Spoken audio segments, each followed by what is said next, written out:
and welcome to this session.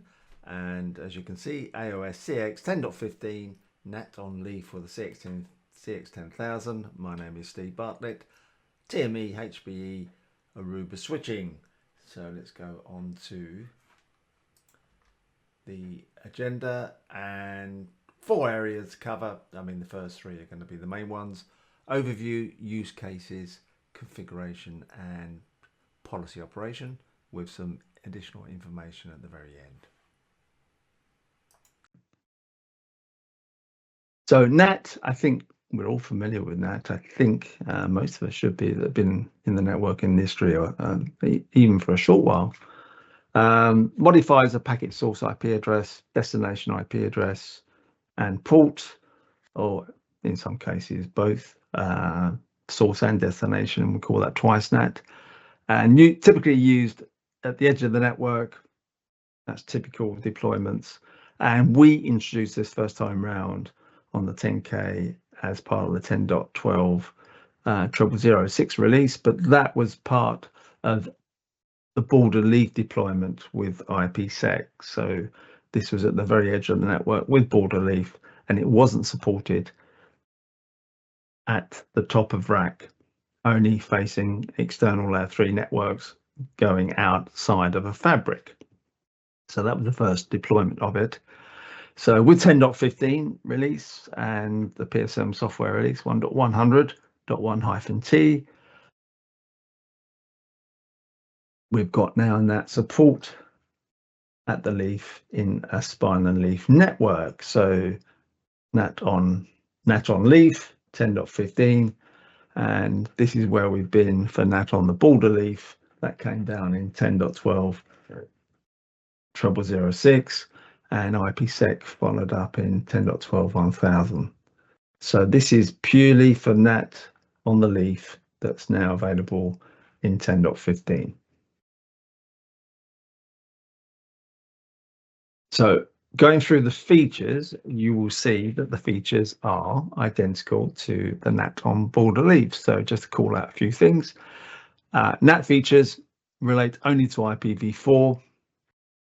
IPv6 NAT is not supported, not today. And we've still got this concept, which I will talk about it frequently as we go through. One-to-one NAT is supported, and we'll look at that in a few examples. And we've got this source NAT. You can apply a source NAT on an ingress or an egress policy. Likewise, destination NAT on an ingress and an egress policy are also supported. And then we've got policy support for source NAT, destination NAT, source and destination NAT. That's twice NAT, with or without port translation. So these are the features that we've always had going: twice NAT, destination NAT, source NAT, one-to-one NAT. It's always one-to-one NAT. That's not a feature in itself, but that's just a characteristic of the feature itself. We've never had dynamic NAT, or NAT PAT, as it's sometimes known as. That is still not currently supported. So in terms of features, exactly the same on border leaf, except now we have the NAT capability for those features at the top of rack. Now, I'll go into the use cases, so I do want you to pay attention to this part, is because there are some limitations, so we need to know what they are.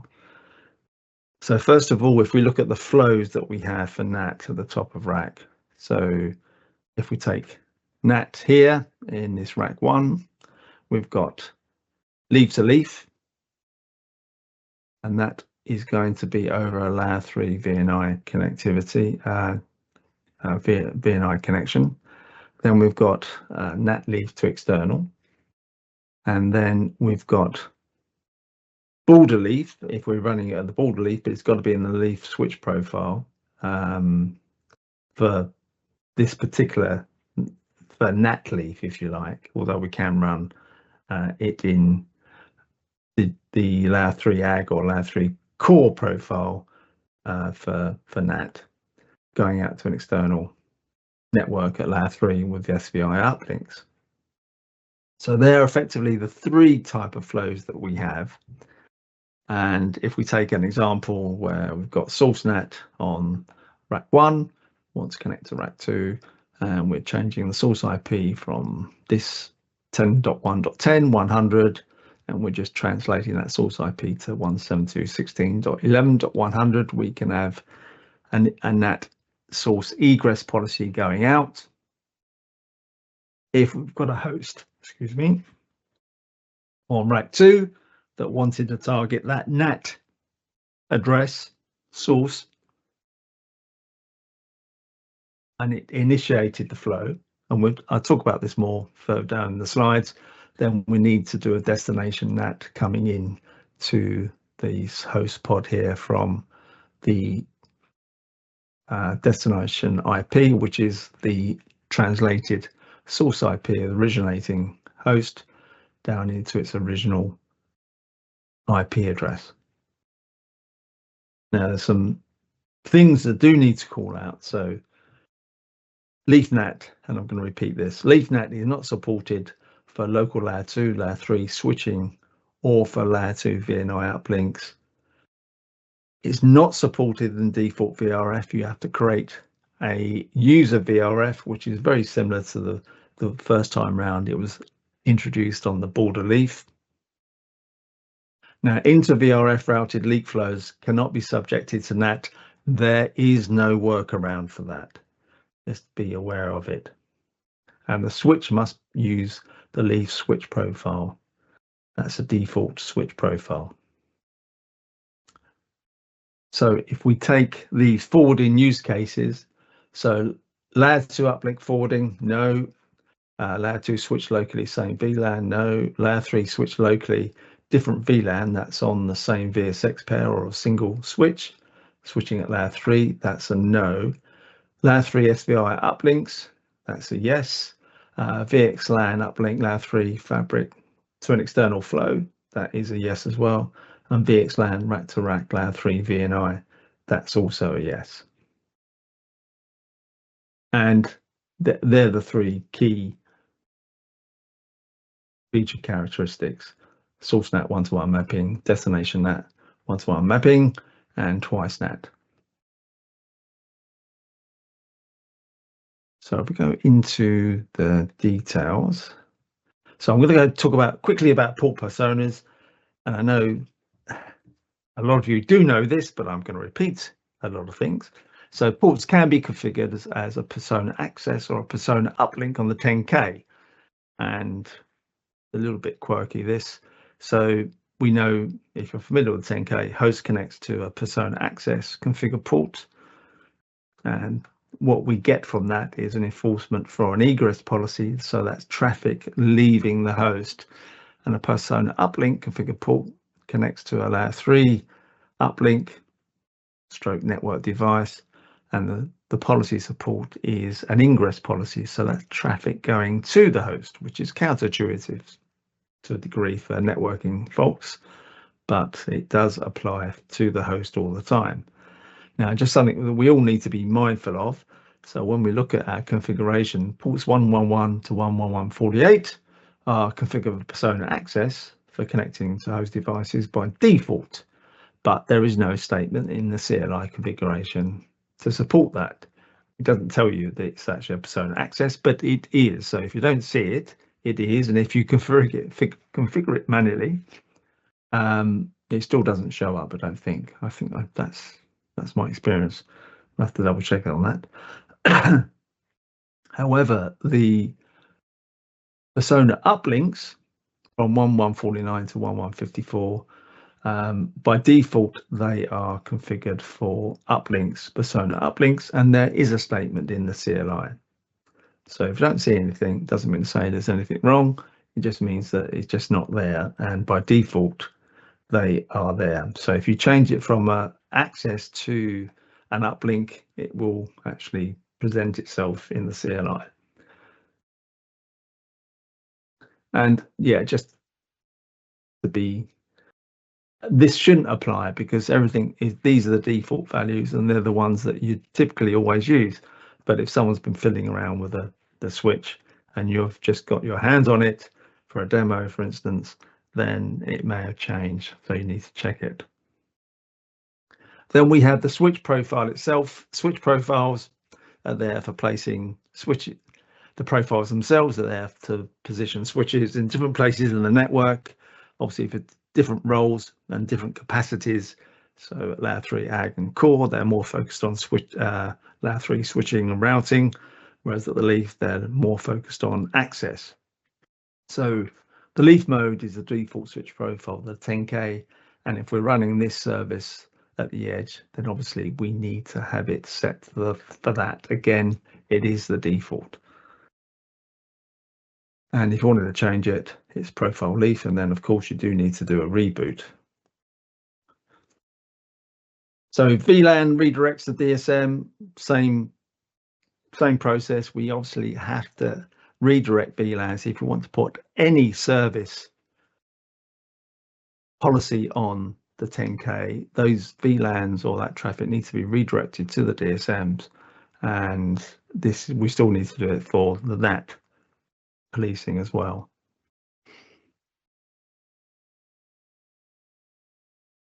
So networks in a target VRF. So if this is how we redirect VLANs, again, it's exactly the same thing if we was talking about IPv6 for the NAT service. And add desired VLANs, ensure appropriate VLANs are configured on the target CX 10K switches, create a NAT policy, not necessarily in this order. And then because we can only apply the policy to a VRF, we then need to assign the policy to a VRF, and it cannot be the default VRF. It's going to be a user created VRF. So to summarize the evaluation summary, and it's always from the perspective of the host on the leaf. We've got egress policies from the host, ingress policies from the fabric to the host, and the firewall policy is always applied first before the NAT. This is the convention for all the other services as well, actually. So from the host here, we've got traffic coming into the firewall. We've got this configured for a persona access, this port, and this will be an egress policy on the firewall if it's being used, an egress policy on NAT. Then we've got the persona uplink. Likewise, if we come the other way, it's an ingress policy on the firewall and an ingress policy on the NAT that we apply. And this is the sequence that we use. And a big call out for all rules for reverse traffic flow will always get programmed automatically. And I will labor this point as we go through the next few slides. So if we apply an source NAT on egress here, so that's the initiator. There's another slide for this, by the way, but I'm just going to introduce the concept now. So that's the initiator flow. The return flow, the R flow coming back through, will get programmed automatically from the NAT address back to the original address. However, if we've got an initiator coming this way, then we have to have, and this target address has been natted on another rule, we need to have an ingress rule here on the destination NAT. There's another slide for it, so don't worry about that too much now. So egress traffic NAT rules will be configured within the egress NAT policy, and the reverse rule will get programmed automatically. Likewise for ingress, it's identical. So you've got initiator flow, then the return flow, the reverse flow, the R flow will get programmed automatically as well. So on that note, NAT with PSM and the flow terminology.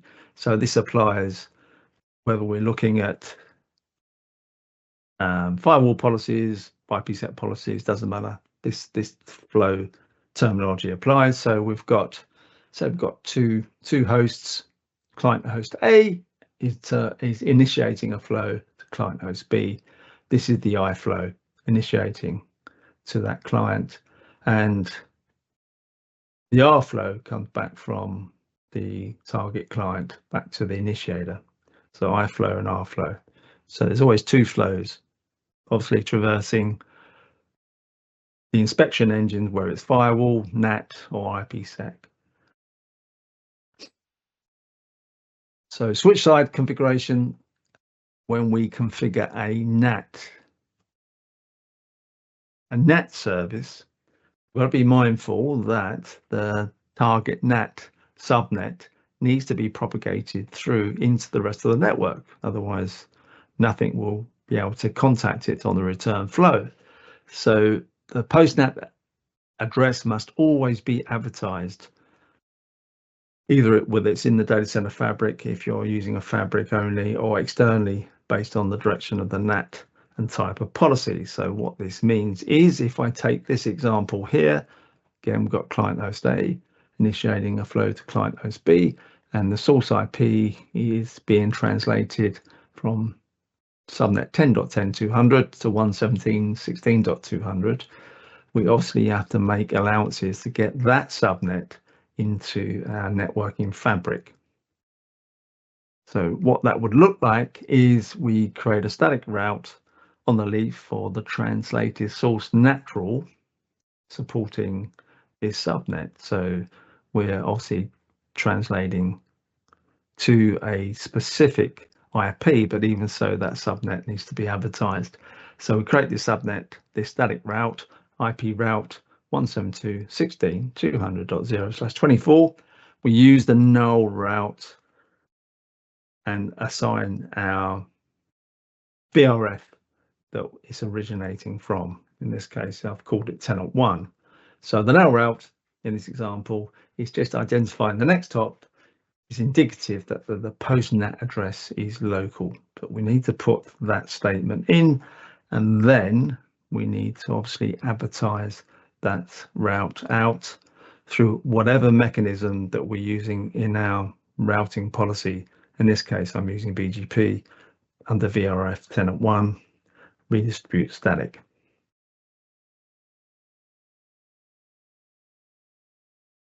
So that is an important consideration, or otherwise it won't work. So SourceNAT, just talking about the functionality, SourceNAT refers to the translation of the source IP within the packet. So we're translating that to something else. The RFlow destination IP4 address is automatically translated by the DSS. NAT rules static 1-to-1. I will refer to this again, but what it means, it's a pre-configured mapping, and what that means, if you take a specific address, a prefix, or a collection of subnets, that's a pre-IPv4 address. The post-NAT IPv4, they mass match up, so it's one-to-one mapping. A prefix must be a one-to-one mapping, and likewise the collections must be a one-to-one mapping. And I've got an example further down in the slides for that. So egress policy SourceNAT, I think you're getting the familiar with this now. Source IP, source translated IP going out to the target host. And this example, I'm taking a source NAT to a specific destination source NAT IP, and the destination IP is not being changed, or the port. And likewise, this is applied to a egress policy, and likewise we can do the same thing on the reverse. Now, source NAT, this functionality, you apply it on the direction when you push the policy onto the VRF, you apply the policy. So policy called policy 1, you apply it as an ingress policy or an egress policy. There's no concept of a predefined egress policy or a predefined ingress policy. They're only a selection of rules and where you want to apply them. But these are the places that you can apply them. You can apply source NAT on an egress policy and an ingress policy, and likewise destination NAT, you can do exactly the same. So destination NAT, just flick through this. This is the destination IP address of the iFlow packet is translated, and you have the option of translating the port of the iFlow as well. So that's destination NAT, and likewise the RFlow is automatically translated back by the DSS. Again, we've got this concept of a static one-to-one mapping. Won't go through this again. And you can use destination NAT with or without port translation. So here we've got it with port translation. Source IP, destination IP is changed to 172.16.201.201, along with the destination port is changed as well. These are random port numbers, by the way. Before we say that, what is that port number? I don't know. I just put it in. And likewise, we can do the same for an ingress policy for destination NAT. Exactly the same concept. Is from destination IPs 10.10.200.200 and the translated destination IP here.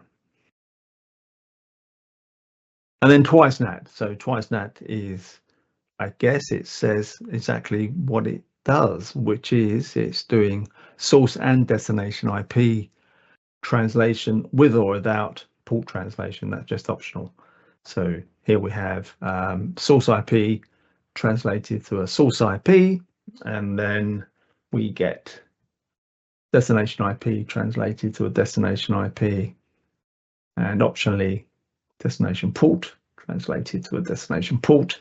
And we can apply that to an egress policy, and likewise we can apply this to an ingress policy as well. So the policy example, if we was to apply this in a policy, it's very easy. So we go into NAT policies, create a policy, and then we start putting our rules in. So this is, I've called it a rule name egress NAT 10.10.10, whatever here, and you can see this is the original source IP address, and this is the translated source IP address that I am translating it to. Here I've got the destination IP address, but I'm not translating that. So I could put this rule in without having a match on the destination IP address, so that effectively when the flow comes in, the only match that it needs to match is the source IP, and it will then translate that source IP to a translated source IP address. I've actually put it that it's got to match this destination IP address to work. And there's no change to the destination IP address. And that's what the rule will look like in the policy within the PSM. You'll get the source IP here, its destination, and then the translated source address. And then here we are is the translation here. So this is the iFlow. And then, of course, the return flow is effectively dynamically translated back. So here we've got from the source IP translated from the original IP going to client host B. Client host B targets the translated IP address, but that is translated automatically by the 10K back to the original host IP address without any other rule being in place. But that's only on the RFlow. So I'm just going to labor this point a little bit because it's very easy to forget. So you can do a source NAT on egress, and you connect out from your initiator and responder, and then you'll try and connect from a target host that's initiating the flow to your original source NAT address, and it doesn't work. So this is the reason why it doesn't work, is because we need another rule. So here we've got host A, host B, and then we've got an iFlow between these two hosts. So we're targeting 10.10.201.201 translation source IP to 200.200. This is the RFlow coming back on the purple link. Now, if this host wanted to target that source NATed source IP address, then we need another rule. So this is the rule that would apply destination IP 172.16.200.100, and we're translating that back to its original IP, but this is a destination NAT on ingress because this is the initiator flow. So we do need that extra rule if an external device wants to initiate the flow back into an originally NATed source IP address target. So destination NAT with the ingress, this would be an ingress rule, but it's destination NAT effectively is functionality in the policy. So nothing really much changes. So source IP address doesn't change. Target address 172.16.200.200, and we translate that back to 10.10.200.200, and that is it.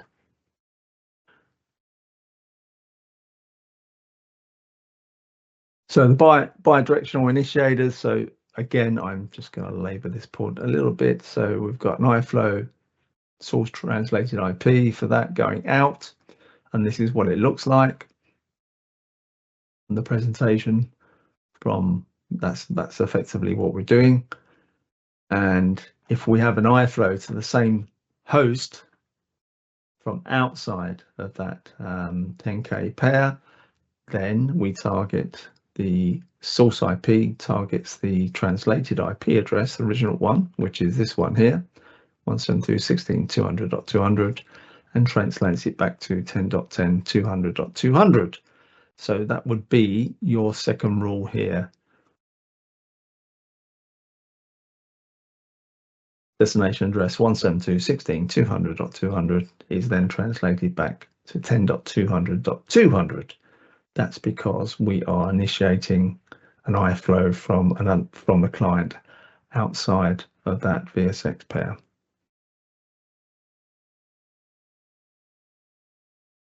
So general policy options. So there's a lot of flexibility really. So you can do source NAT destination granularity options. So let's have a quick look at this. So, but the key thing we need to remember, it's one-to-one mapping only. So we've got a source NAT address, 10.10.200.200, and we're targeting 10.10.201.201 as a match, and the translated source will be 117.16.200.200. Alternatively, we can just take a source address and translate it to another source address without any destination match. Likewise, we can take a subnet, but we've got to enter the subnet mask in the rule for this from 192.168.1.0 to 192.168.2.0. It's always a one-to-one mapping only.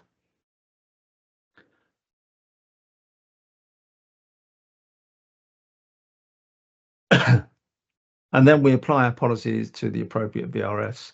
VRF here, we obviously got to add the target VRF, and then we apply a policy.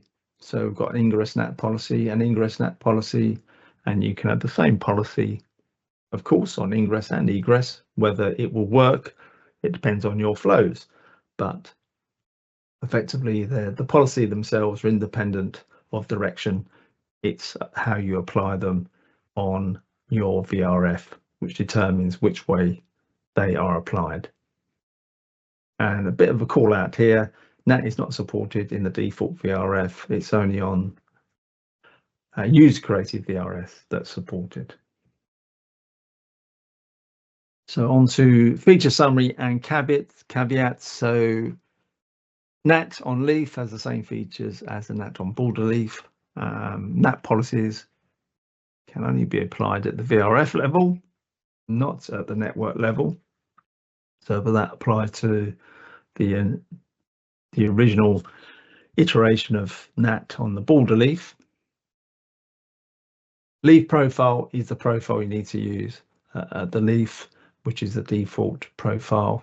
IPv4 only, and just remember this: one-to-one NAT only, whether it's source NAT, destination NAT, twice NAT, or you're using a subnet to subnet.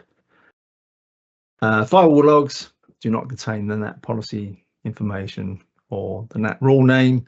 vMotion flow migration is not applicable for flows with NAT policies. NAT policies can't be applied to the default VRF, as I mentioned earlier on. And NAT for IPv4 only, no NAT for IPv6 in any shape or form, whether it's 4 to 6 or 64 options, they're not supported. And dynamic NAT, whichever way around you want to call it, many to one or one to many, NAT is not supported. Locally switched traffic, where it's at layer 2 or layer 3, is not supported on the CX10K. You can't apply a NAT policy to it. It's only NAT with a layer 3 uplink only, whether it's going through a VXLAN encapsulation or directly via an SVI. So locally switched routed traffic between hosts connected on persona access ports and not subjected to NAT. Inter VRF routed leak flows cannot be subjected to NAT either. There's no workaround for that at the moment. And scale-wise, you can get this all in the PSM release notes. Bandwidth doesn't change regardless of what policy we're using. Policy is 128 on a 10K, and rules per NAT policy 1023, and that's on a 3-node cluster. If you drop down to a 1-node cluster, then the policy numbers decrease in half, but the rules per policy stay the same. And for additional information, you can get a lot of good guidance from the PSM 1.100.1-T release user guide, and also more information regarding scaling in the appropriate release notes. Thank you for tuning in, and that's all I had for you today on those two topics. Hope you enjoyed them. So this is a quick reminder about the Airheads community space.